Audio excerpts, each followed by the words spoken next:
வணக்கம். இன்னைக்கு நாம ஒரு ரொம்ப வித்தியாசமான விஷயத்த ஆழமா பார்க்க போறோம். ஆமா. நம்ம கிட்ட இப்போ இருக்கிறது தமிழ்நாட்டோட 6ஆம் வகுப்பு சமூக அறிவியல் பாடப்புத்தகம். அதுல பன்முகத்தன்மையினை அறிவோம்னு ஒரு பாடம். சரி. பார்க்கிறதுக்கு ரொம்ப சாதாரணமா பசங்களுக்கான பாடம் மாதிரி தான் தெரியும். ஆனா இதுக்குள்ள இருக்கிற விஷயங்களை வச்சு நாம பார்க்கிற எல்லாத்தையும் ஒரு புது கோணத்துல எப்படி புரிஞ்சுக்கிறதுன்னு கத்துக்கலாம். சரியா சொன்னீங்க. இது ஒரு பாடப்புத்தகம் மட்டும் இல்ல, ஒரு விஷயத்தை எப்படி பல அடுக்குகளா பிரிச்சு பார்க்கிறதுங்கிறதுக்கான ஒரு திறவுகோல்னே சொல்லலாம். ஓஹோ. மேலோட்டமா தெரிகிற தகவல்களுக்கு பின்னாடி இருக்கிற ஆழமான தொடர்புகளை நம்ம சேர்ந்து கண்டுபிடிக்க போறோம். அதாவது இந்த பாடத்தை ஒரு கருவியா பயன்படுத்தி எப்படி நம்ம சிந்தனை திறனை அடுத்த கட்டத்துக்கு கொண்டு போறதுன்னு பார்க்கலாம். சூப்பர். அப்போ ஆரம்பிக்கலாம். முதல்ல இந்த பாடத்துல என்ன சொல்லிருக்காங்கன்னு ஒரு சின்ன கண்ணோட்டம் பார்த்திடலாமா? தாராளமா. இந்தியாவின் நிலவமைப்புகள் பத்தி பேச வந்தேன். மலைகள், சமவெளிகள், பாலைவனங்கள், கடற்கரைகள்னு இங்க இல்லாத நிலப்பரப்பே இல்லைன்னு சொல்லிருக்காங்க. இது ஒரு புவியியல் உண்மை. ஆமா, இதுதான் முதல் தகவல். அறிதலோட முதல் படி என்னங்கிற கேள்விக்கான பதில். ஆனா இதுக்கு அடுத்த கட்டம் என்ன? இங்கேதான் நாம முதல் அடுக்க உடைக்கிறோம். இந்த நில அமைப்புங்கிறது வெறும் புவியியல் தகவல் இல்ல, அது அந்தந்த பகுதியில வாழ்ற மக்களோட வாழ்க்கையை தீர்மானிக்குது. ஓ, புரியுது. பாடப்புத்தகத்துல கடற்கரையோர மக்கள் மீன்பிடி தொழிலும் சமவெளி மக்கள் விவசாயமும் செய்யறாங்கன்னு ஒரு வரி இருக்கும். இதுதான் என்னங்கிற கேள்வியில இருந்து ஏங்கிற கேள்விக்கு நகர்ற முதல் படி. அதாவது பஞ்சாப்ல ஏன் கோதுமை அதிகமா விளையுது, ஆனா கன்னியாகுமரியில ஏன் மீன்பிடி தொழில் பிரதானமா இருக்குன்னு யோசிக்கணும். அப்படிதானே? சரியாக பிடிச்சீங்க. ரெண்டுக்கும் காரணம் அந்தந்த இடத்தோட நில அமைப்பு. சமவெளி விவசாயத்துக்கு உதவுது, கடற்கரை மீன்பிடித்தலுக்கு. இதுதான் காரண காரிய தொடர்பு. மிகச்சரியா. இன்னும் கொஞ்சம் ஆழமா போவோமா? மலை பிரதேசங்கள்ல வாழ்ற மக்களோட கலாச்சாரத்தை பாருங்க.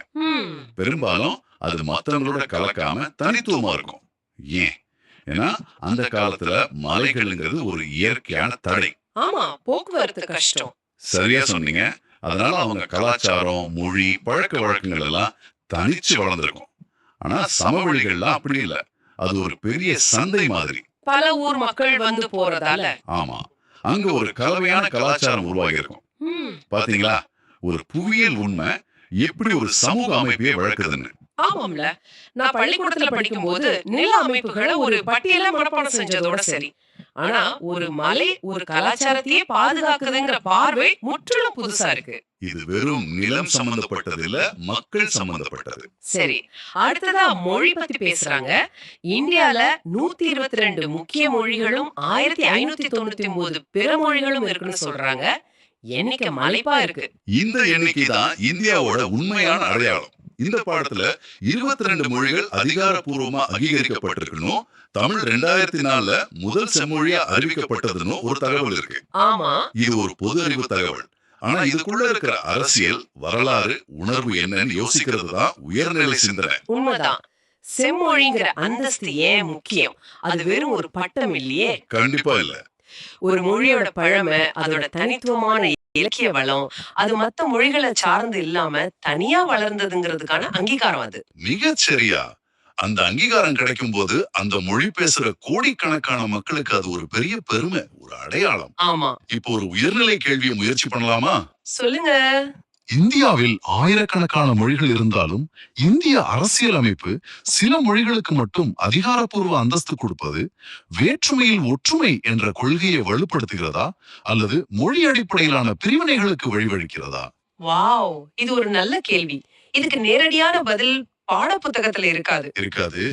நாம தான் பல கோணங்கள்ல யோசிச்சு பதில் சொல்லணும். ஒரு பக்கம் பார்த்தா நிர்வாக வசதிக்காக சில மொழிகளை அங்கீகரிக்கிறது ஒற்றுமைக்கு தேவைப்படலாம். ஆனா இன்னொரு பக்கம் அங்கீகரிக்கப்படாத மொழி பேசுறவங்களுக்கு இது ஒரு விதமான ஓரங்கட்டப்படுற உணர்வை கொடுக்கலாம். சரியாக. இதுதான் நீங்க சொல்ற பல அடுக்குகள் கொண்ட சிந்தனை. இது ஒரு சாதாரண பாடப்புத்தக தகவலை ஒரு விவாத பொருளா மாத்துது. சரி, இப்போ வேற்றுமையில் ஒற்றுமைங்கிற விஷயத்துக்கு வருவோம்.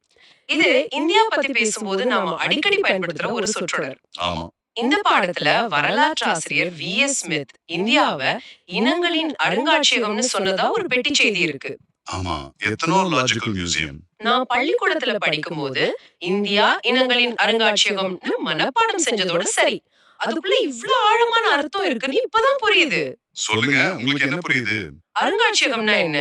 பலவிதமான பழைய வித்தியாசமான பொருட்களை ஒரே இடத்துல பாதுகாப்பா வச்சிருப்பாங்க. ஆனா அதெல்லாம் உயிரில்லாத பொருட்கள். ம், இந்தியாவுல அப்படி இல்ல. இங்க பல இனங்கள், மொழிகள், கலாச்சாரங்கள் உயிரோட ஒண்ணா வாழுது. அற்புதமா சொன்னீங்க. அருங்காட்சியகம்ங்கிறது வெறும் சேகரிப்பு மட்டும் இல்ல.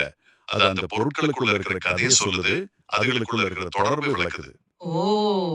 இந்தியாவும் அப்படிதான். இங்க இருக்கிற ஒவ்வொரு கலாச்சாரத்துக்கும் ஒரு தனி வரலாறு இருக்கு. ஆனா எல்லாம் சேர்ந்து இந்தியன்கிற ஒரு பெரிய கதையை உருவாக்குது. இந்த பாடநூல் சொல்ற மாதிரி நம்ம சுதந்திர போராட்டம், தேசிய கொடி, தேசிய கீதம், கிரிக்கெட் மேட்ச் மாதிரி விஷயங்கள் எல்லாம் ஆமா. அதெல்லாம் இந்த வெவ்வேறு நூல்களை ஒண்ணா இணைக்கிற பச மாதிரி செயல்படுது. இப்பதான் இந்த பாடத்தோட முழு பரிமாணமும் எனக்கு புரிய ஆரம்பிக்குது. இது வெறும் தகவல்களை கொடுக்கல, தகவல்களை எப்படி இணைச்சு ஒரு பெரிய சித்திரத்தை உருவாக்குறதுன்னு மறைமுகமா சொல்லி கொடுக்குது. கண்டிப்பாக. சரி, இந்த உள்ளடக்கத்தை வச்சு ஆழமான சிந்தனைய தூண்டுற கேள்விகளை எப்படி உருவாக்குறதுன்னு சில உதாரணங்கள் பார்க்கலாம். இதுதான் உங்களுடைய முக்கிய நோக்கம் இல்லையா? ஆம். பாட புத்தகத்துல பல்வேறு மத வேறுபாடுகளை பட்டியலிடுக மாதிரி கேள்விகள் இருக்கும். இது ஞாபக சக்தியை சோதிக்கிற கேள்வி. இது முக்கியம்தான். ஆனா இது முதல் படி மட்டுமே. நாம அடுத்த கட்டங்களுக்கு போகணும். சரியாக. உதாரணமா ஒப்பிடுதல்ங்கிற திறனை சோதிக்கலாம். எப்படி? இந்த பாடத்துல தமிழ்நாட்டுக்கு பரதநாட்டியம், கேரளாவுக்கு கதகளி, ஆந்திராவுக்கு குச்சிப்புடின்னு நடன வடிவங்களை கொடுத்திருக்காங்க இல்லையா? ஆமா, கொடுத்திருக்காங்க. நாம இப்படி ஒரு கேள்வியை உருவாக்கலாம். பரதநாட்டியத்திற்கும் கதகளிக்கும் உள்ள 2 ஒற்றுமைகளையும் 2 வேற்றுமைகளையும் அவற்றின் கதையம்சம் மற்றும் ஒப்பனையின் அடிப்படையில் ஒப்பிடுக. இது நல்லா இருக்கு. இதுக்கு பதில் சொல்லணும்னா 2 நடனத்தை பத்தியும் தெரிஞ்சிருக்கணும். அப்புறம் அதை ஒப்பிட்டு பார்க்கிற திறனும் வேணும். ஆமா, நீங்களே இதுக்கு ஒரு சின்ன பதில் சொன்னா இன்னும் நல்லா புரியும்னு நினைக்கிறேன். நிச்சயமா. உதாரணமா பரதநாட்டியம் பெரும்பாலும் தனிநபர் பக்திய ஆன்மீகத்தை மையமாக கொண்டது. அதனால முகபாவனைகள் ரொம்ப நுட்பமா தனிப்பட்ட உணர்ச்சிகளை வெளிப்படுத்துற மாதிரி இருக்கும். சரி. ஆனா கதகளி மகாபாரதம், ராமாயணம் மாதிரி பெரிய இதிகாச கதைகளை சொல்லுது. அது ஒரு நாடகம் மாதிரி. அதனால ஒப்பனையும் அசைவுகளும் மிக பிரம்மாண்டமா ஒரு கூட்டமே ரசிக்கிற மாதிரி இருக்கும். ஓ! ஒண்ணு தனிமனித ஆன்மாவின் பயணம், இன்னொன்னு ஒரு சமூக கதையா இருக்கு. பாத்தீங்களா? அந்த நடனமே அந்தந்த பிராந்தத்தோட கதை சொல்லும் மரபை நமக்கு காட்டுது. அருமை. ஒரே கல்லுல 2 மாங்கா. கேள்வி கேட்கவும் கத்துக்கிட்டோம். ஒரு சுவாரஸ்யமான தகவலையும் தெரிஞ்சுக்கிட்டோம். சரி, அடுத்த கட்டம் என்ன? அடுத்தது மதிப்பீடு செய்தல். அதாவது இவாலுவேட்டிங். ஒரு கருத்தோட முக்கியத்துவத்தை அலசுறது. ஓகே. உதாரணத்துக்கு இந்திய அரசியலமைப்பு சட்டம் வேற்றுமையில் ஒற்றுமை என்ற கருத்தை வலுப்படுத்துகிறது என்று பாடநூல் கூறுகிறது. இந்த கூற்றின் முக்கியத்துவத்தை இந்தியாவில் பேசப்படும் மொழி பன்முகத்துவம் உதாரணங்களுடன் மதிப்பிடுக. இது இன்னும் ஆழமா போகுது. இதுக்கு பதில் சொல்லணும்னா அரசியலமைப்பு சட்டம் மொழிகளுக்கு கொடுக்கிற பாதுகாப்பு, அதே சமயம் இந்தி மொழி குறித்த விவாதங்கள்னு பல விஷயங்களை பத்தி தெரிஞ்சிருக்கணும். ஆமா, இது ஒரு கருத்தை அப்படியே ஏத்துக்காம அது ஆதாரங்களோட நிறுவுறதுக்கான ஒரு பயிற்சி. இது ஒரு 6ஆம் வகுப்பு மாணவனோட சிந்தனையை எங்கேயோ கொண்டு போயிடும். சரி, இதுக்கு அடுத்த நிலை இருக்கா? இருக்கு. அதுதான் உச்சகட்ட நிலை. உருவாக்குதல். கிரியேட்டிங். உருவாக்குதலா? அதாவது படிச்ச தகவல்களை வச்சு புதுசா ஒண்ணு உருவாக்குறது. கற்பனை பண்ணி பாருங்க. இப்படி ஒரு கேள்வி கேக்குறோம். ம், இந்தியாவின் நிலப்பரப்பு, கலாச்சாரம் மற்றும் மொழி பன்முகத்தன்மையை வெளிப்படுத்தும் ஒரு சுற்றுலா பயணத்திற்கான 3 நாள் பயண திட்டத்தை நீங்கள் உருவாக்க வேண்டும். ஓ, ஒவ்வொரு நாளும் எந்த மாநிலத்திற்கு செல்வீர்கள், அங்கு எதை காண்பிப்பதன் மூலம் இந்தியாவின் பன்முகத்தன்மையை ஒரு வெளிநாட்டு சுற்றுலா பயணிக்கு விளக்குவீர்கள். உங்கள் தேர்வை நியாயப்படுத்துங்கள். இது ஒரு நல்ல பயிற்சி. ஆனா ஒரு சந்தேகம். வெறும் 3 நாள்ல இந்தியாவோட பன்முகத்தன்மையை காட்ட முடியுமா? இது ரொம்ப மேலோட்டமான பார்வையா முடிஞ்சிடுமே. நல்ல கேள்வி. இந்த பயிற்சியோட நோக்கமே அதுதான். 3 நாள்ல மொத்த இந்தியாவையும் காட்ட முடியாதுங்கிறது தான் முதல் பாடம். அப்போ அப்போ எது மிக முக்கியம்னு நீங்க ஒரு தேர்வு செய்ய வேண்டிய கட்டாயத்துக்கு வர்றீங்க. நீங்க எதை முக்கியம்னு நினைக்கிறீங்க? மொழி வேறுபாட்டையா, மத நல்லிணக்கத்தையா, உணவு பழக்கத்தையா? புரியுது. நம்மளோட தேர்வும் அதுக்கு நம்ம கொடுக்கிற காரணமும் தான் நம்ம புரிதலை காட்டும். சரியாக. ஒருத்தர் டெல்லியில முகலாய கட்டடக்கலை, கேரளால கதகளி, பஞ்சாப்ல பொற்கோவில்னு ஒரு பயண திட்டத்தை உருவாக்கலாம். இன்னொருத்தர் 3 வேளையும் 3 மாநிலத்தோட தெருவோர உணவுகளை மட்டுமே மையப்படுத்தி ஒரு பயணத்தை உருவாக்கலாம். 2மே சரிதான். ரெண்டுமே சரிதான். இது தகவல்களை பயன்படுத்தி ஒரு புது அனுபவத்தை உருவாக்குறது. இப்போ முழுமையா புரியுது. இந்த மாதிரி யோசிக்க ஆரம்பிச்சா எந்த ஒரு தகவலுமே சலிப்பா தெரியாது. ஒரு செய்தி படிச்சாலும் சரி, ஒரு சினிமா பார்த்தாலும் சரி, அதுக்குள்ளேயும் இந்த மாதிரி பல அடுக்குகள் இருக்கும். சரியாக. நாம தான் அதை கண்டுபிடிச்சு கேள்வி கேட்கணும். அறிவுங்கிறது பதில்களை மனப்பாடம் செய்யறதுல இல்ல, சரியான கேள்விகளை கேட்கறதுல தான் இருக்கு. இன்னைக்கு நாம பார்த்த இந்த 6ஆம் வகுப்பு பாடம் அப்படிப்பட்ட கேள்விகளை கேட்கறதுக்கு ஒரு அருமையான தொடக்க புள்ளி. நிச்சயமா. இந்த அலசல் தகவல்களை எப்படி அறிவின் அடுத்த கட்டத்திற்கு எடுத்துச் செல்வது என்பதற்கு உங்களுக்கு ஒரு வழிகாட்டியாக இருந்திருக்கும்னு நம்புறேன். நிச்சயமா. அப்போ இதிலிருந்து நாம எடுத்துக்க வேண்டிய முக்கியமான பாடம் என்னன்னா, நமக்கு கிடைக்கிற எந்த தகவலையும் அப்படியே எடுத்துக்காம, அது ஒரு மூலப்பொருளா நினைச்சு, அதுக்குள்ள இருக்கிற தொடர்புகள கண்டுபிடிச்சு, ஆழமான கேள்விகள கேட்கும்போது தான் உண்மையான கற்றல் நடக்குது. கண்டிப்பாக. இப்போது உங்களுக்காக ஒரு சிந்தனை.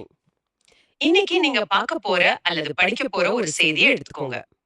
அதுல என்ன நடந்ததுங்கிற முதல் அடுக்கை தாண்டி, இது ஏன் இப்ப நடந்தது? இதனால யாருக்கெல்லாம் பாதிப்பு? இதே மாதிரி வேற எங்கேயாவது நடந்திருக்கா?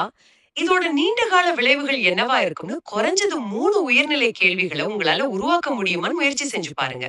அந்த பயிற்சியே உலகத்தை நீங்க பார்க்கிற விதத்த மாத்தலாம்.